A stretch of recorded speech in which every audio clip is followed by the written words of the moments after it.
Les assureurs et courtiers multiplient les offres innovantes pour conquérir de nouveaux clients sur le créneau de l'assurance dommage. Ainsi, les champs d'application de ce produit d'assurance ne cessent de s'élargir, tout en s'incorporant au cœur des parcours d'achat, à l'image des assurances liées à la rénovation énergétique ou aux nouvelles mobilités, ainsi qu'aux transactions sur Internet. Mais si quelques niches restent très dynamiques à l'instar de l'assurance vélo ou cyber, les principaux créneaux marquent le pas selon la nouvelle étude Xerfi Precepta. Une étude qui propose un décryptage complet de 10 marchés de niche dans l'assurance dommage des particuliers et leurs perspectives pour 2025. En parallèle, les pouvoirs publics comptent renforcer la transparence et la protection du consommateur face à certaines pratiques commerciales abusives ou trompeuses qui détériorent l'image du secteur. Dans ce contexte, comment la profession s'organise-t-elle pour défendre ou restaurer sa réputation ? Quels relais de croissance sont activés par les acteurs et à quelles évolutions du jeu concurrentiel faut-il s'attendre alors que SPB avance désormais avec le soutien du fonds Blackfin ?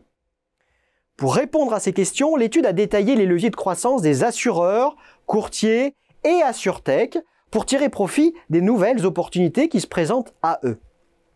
4 grandes tendances se distinguent.